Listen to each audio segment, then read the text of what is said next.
Hey y'all, I'm in a mood. I was like, I'm in a hot takes mood. And then I was like, but I'm not even sure I know what hot takes are. Kind of like the other day when I was like, I'm gonna film a video about my unpopular makeup opinions, but I'm not really sure that what I mean is what I think people mean.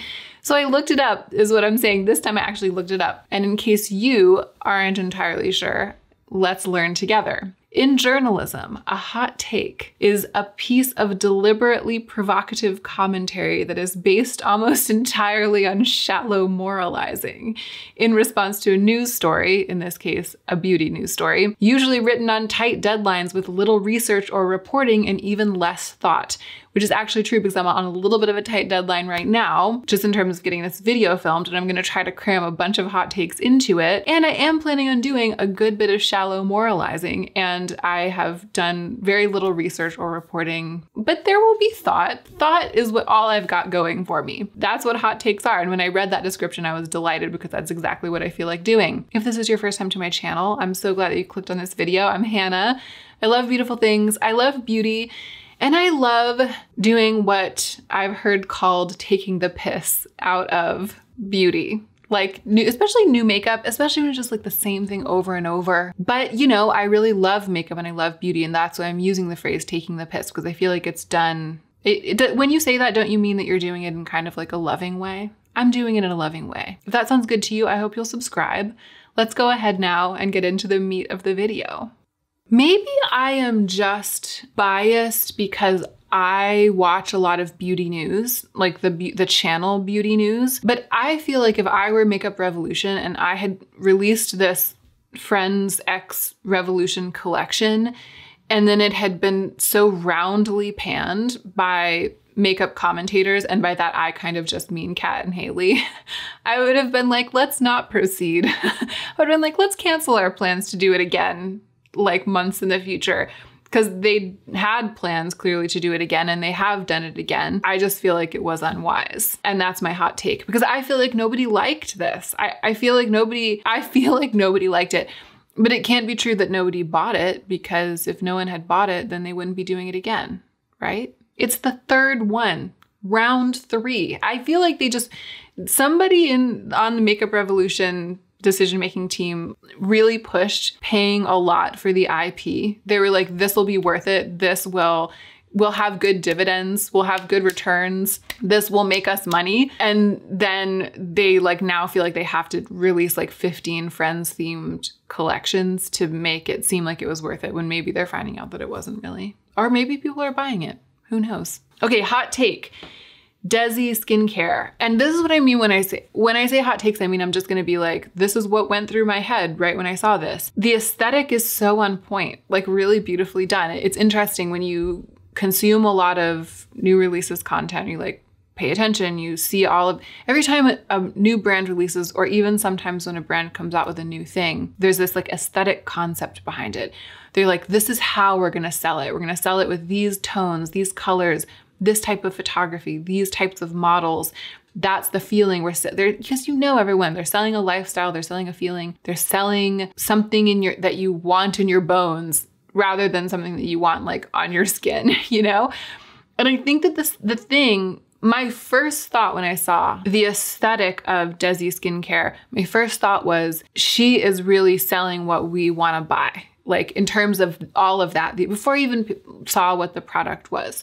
Then I saw what the product was, and it's a vitamin C serum. And I don't know, maybe you know already how I feel about vitamin C, but I just feel like you get an inexpensive, pure, strong one. I love the one from Timeless, and you use it every day first thing and you're good. You don't need to like go there with vitamin C as an ingredient. And so I just don't feel like this wouldn't be a good choice for me personally with the way that I go about caring for my skin. But the thing that I care more about in terms of like someone giving a hot take is that aesthetically, the packaging and the photography, she just nailed it. And it's such a pleasure to see that. I'm going to be returning to this hot take about cream blushes, which is just like, why are they doing this to me? Because I have a robust and beautiful collection of cream blushes already. And when I was creating that, which was, I guess, about a year and a half ago at this point, it was like the beginning of 2020, I was like, I didn't have any cream blushes. And I was like, I am going to create a robust and satisfactory factory collection of beautiful cream blushes, and I'm gonna love them and use them. And I did that, and I have been loving them and using them.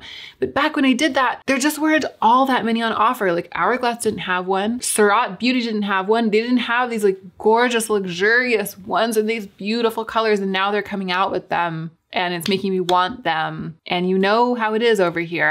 I might buy one or two of these things for review, but I can't in good conscience like spend my budget to acquire more and more cream blushes when I have so many that work so well. So I feel like I'm being personally victimized by this release from Hourglass. Look at that shade in the middle. Look at that shade. I feel like that shade should be called Hannah Louise Poston. Available April 6th. I'm way behind on this. I have not been paying attention. This looks beautiful. This, on the other hand, there's too much to say for this to be like a successful hot take. I feel like I just need to give you my one hot take, and there's too much to say about this. I cannot go into it. But my main takeaway, like first I looked at it and I was like, and then when I started scrolling through the pictures, they look gross. Like, look at this picture of the person applying it and pushing her lip up. And you can tell they've been heavily photoshopped to have like shine sparkles on them. Then look at the one where the Neapolitan ice, this is like the Winky Lux Neapolitan ice cream collection. It's so weird. It's like shoved in her mouth. Like, it's like, and that's the picture. So we're not even gonna touch the like weird 3 colors of thing all in the same tube. And you're like, what color even is it? Does it mix together? They're kind of making it look like you'll magically get the color that's perfect for your skin tone, even though they're all mixed together in the tube. We're not even gonna touch that. My hot take is that the photography is disgusting. Oh, here's another thing that's personally victimizing me. The Gucci has come out with another lip product, and it's more, or maybe they've come out with more shades of their balm or something, but whatever it is, this is the kind of thing that I'm into, both the balmy lip thing and the fact that it's Gucci. Hey, Joe. Can you lay down? Yeah. Okay, this is the second clip from the hot takes. Okay, while Joe was changing the battery on the monitor, I like looked it up. I looked up, this isn't such a hot take anymore because the hot take is supposed to be based on like no research and shallow moralizing. But instead of no research and shallow moralizing for this one, I'm giving you research and real strong feelings. One of the things I like about Gucci, like if you go to Sephora and you're looking at the Gucci products, I feel like the models look, I feel like it's a pretty accurate representation of the way that the product look on the models, and the models have real lips, like different shapes of lips. They're not all these like round, like rosebud lips. And so you can see how it looks, like it just looks very authentically represented, which is so rare, weirdly. I'm not gonna buy this. And here's the thing, I'm not even gonna buy one for review because I want it for myself too much. You know what I mean? Like I would be lying to myself if I was like, oh yeah, I'm going to review that product from Gucci. It's like, no, we all know exactly what would happen. I would get it. I would get the color that I want. And then I would give it it would be great. I'd give it a great review. Like it's just a tinted lip balm from Gucci. It's probably stunning. The formula is probably amazing. The package is probably gorgeous. The colors are stunning. There's no mystery there. And so if I was like, I'm going to review it, self-sponsored review and bought it, it would just be because I want it for myself. And I would just be like taking advantage of the fact that I'm on YouTube. That's not the kind of self-sponsored review I do. I do a self-sponsored review when it's something that I wouldn't buy for myself and that I don't particularly feel like I want to acquire. And I feel like it would make a good video. But I feel like in this case, it's the opposite of both of those things. The really pale ones and the brown ones, there's one called Linnet Stone. Like they're really coming for me with that name. Sally Soft Honey. There's like a burnt orange one that's actually called Louise Orange. I feel like they did that to me. I actually love the models. I love the models in the Gucci product photography.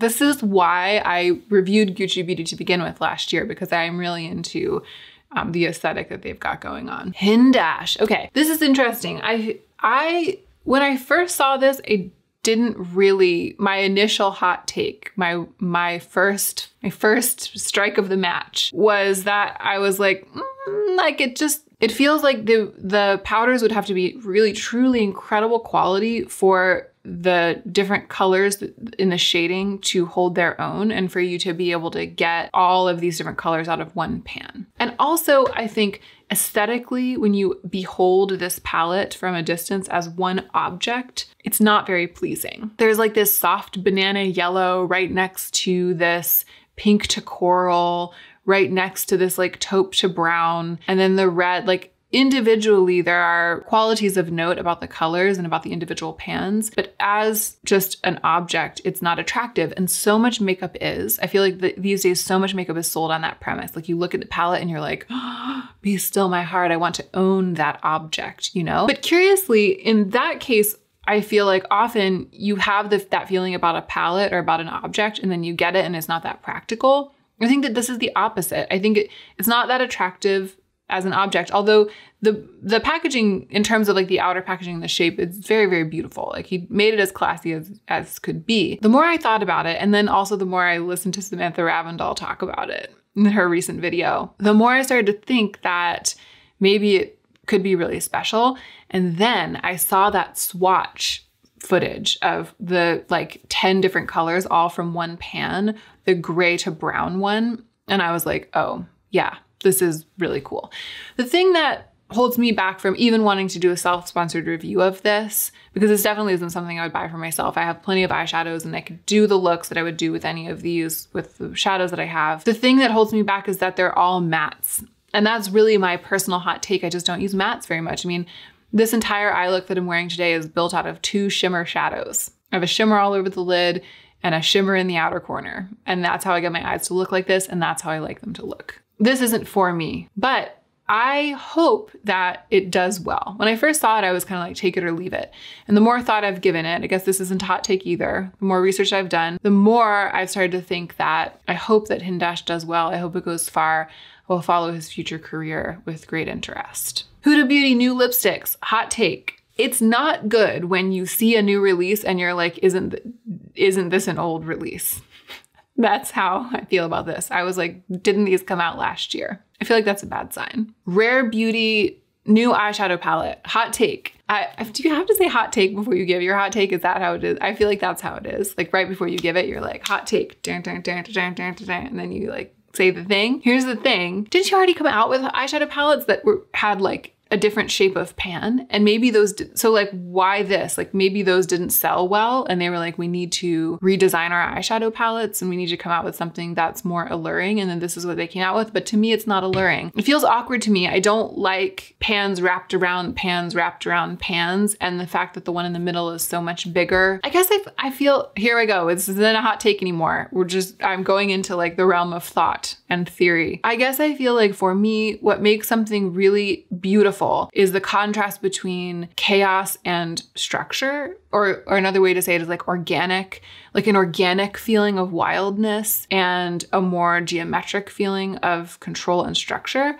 And so I really love eyeshadow palettes that have a geometric format, like rows and squares and rows, and then the color is what kind of gives it wings. You know what I mean? So there will be like lushness and texture and kind of contained chaos or controlled chaos. The grid is what's controlling it, and the color and the texture of the shadows themselves, that's the wildness. And so you have like this access to that chaos and artistic richness through the grid, through the controlled grid, and that makes it a good art supply because you see what you've got, you see what you have to work with, and you can pick and choose and you can build something organic on your eyes. I feel like they're taking the art supply, the powders themselves, and they're trying to give it an organic shape.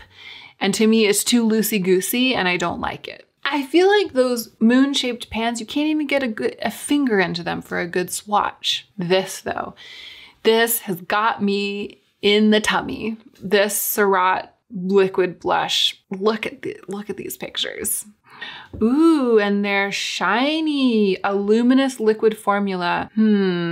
This, even though it's something that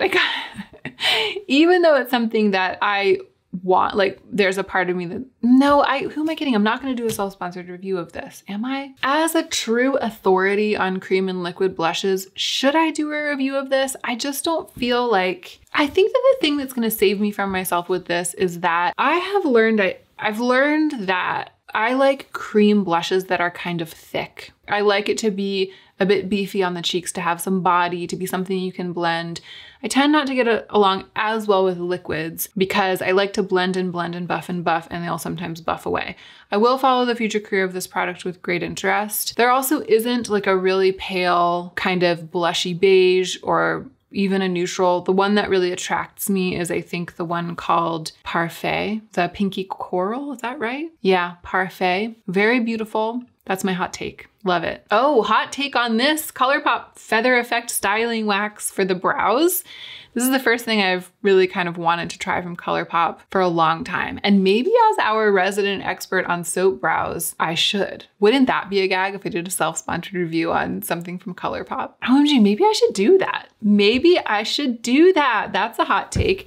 Okay, new Revolution Glow Splendor Highlighter. I was like, Charlotte Tilbury, is that you? And that's my hot take. Y'all, Anastasia Beverly Hills makeup wipes in holographic packaging. I was like, 2015 called, and they want their disregard for the environment back. ColourPop quads, I guess that this is a good idea for them, but I have absolutely no interest. I feel like maybe it would be alluring if you had like 0 to 1 makeup. Like if you had little to no makeup and you were like, all I've ever wanted is a quad with purples and I want to spend $0 to $1, you know, then maybe this. But if you are already a ColourPop customer, it's like you've got these eyeshadows already. If you've ever bought makeup in your life, you don't need this. That's kind of how I feel. Kim Kardashian eye contour. I actually do have kind of a hot take about this. I feel like this is the most bona fide hot take. First, I thought it was really funny. I was like, LOL eye contour. Like she's like contour everything, like contour your life with KKW. And then I was like, it's kind of a good idea. And then I looked at the pictures and I was like, actually, I love the idea of just contouring the eye instead of applying eyeshadow and just kind of making it look like the eye has depth. And I'm always talking about contouring the eye with eyeshadow, even if it's like glimmery or something, you know what I mean? What is this other thing? Why is there a lip balm also in this photography? It's so confusing. I feel like the eye contour is a whole thing. And then it's like, and a lip balm on the side. Forget that. I just think that I like the idea of an eye contour. Of course, for me to do this, all I have to do is like grab a couple singles and put them in a little palette and be like, I'm gonna contour my eyes every day. But I keep going back and forth between thinking it's kind of hilarious, like a joke. It's like a parody. Eye contour palette, that's like a parody of KKW makeup. But then I also kind of love it. I love the idea. Let's all contour our eyes. Fenty Beauty clip-on. Okay, hot take. Fenty Beauty clip-on lip gloss. I personally prefer a hands-free lip balm or gloss application. So I personally am not interested in this because I'm like, I would rather have one that has a tube that you apply with a doe foot. But the clip part, do you not have a bag? I feel like even the smallest bag, even a coin, even if you're Olivia Lux on Drag Race and you just have that tiny little purse this big and you're carrying it, you could fit 20 of these into it. So why does it need to clip on your clothes? And also it's just like, it feels kind of like it wouldn't look good. Like I feel like if you clip it on like your back pocket or clip it on like your shirt, it makes me think of like a pager or like a pocket protector or something. I just don't want some lip gloss. Like what if I came on camera and I had like a lip gloss like clipped to my shirt and I was like, this is fashion. The Trend Mood post literally says that's a cute, fashionable idea as long as the gloss doesn't come off on your clothes. And I completely disagree. I'm not worried about the gloss coming off on my clothes, but I don't think that it's a cute, fashionable idea. I'm sure the formula is gorgeous. I mean, even though I'm not interested because I don't want to stick my finger in this thing, it does kind of make me want it just based on how it looks, but I don't want to clip it to my clothes. Le Prism Blush. These look matte, so I don't care for that, but it is isn't it pretty though? It's also kind of not practical. A loose powder blush, I don't think so. And well, I have one of these Le Prism powders. I have the one that's like color correcting. It's like very pale green, the one called Mousseline. It's like green, white, light blue, and lavender. And it is possible if you shake the color out to choose which color you want. Like sometimes I pick up just the green powder when I'm trying to color correct. So I do think you could kind of get like 4 blushes in one with one of these. It's so much powder. It's so powdery. It looks matte. I'm not interested in owning it, but I do think it's really pretty. I like looking at the pictures. Hot take. Melt Mary Jane collection. Here's my hot take. I feel like Melt was like ahead of the trend with the marijuana themed makeup. It was cool for them before it was cool to everyone. So they were like leading the charge. And then it was this whole thing and then everybody else did it. And now the trend is over and they're like, we're still doing it. They're like, we're still out here. They're like hardcore. Everyone was kind of like, and it was like this whole thing and everyone in the makeup world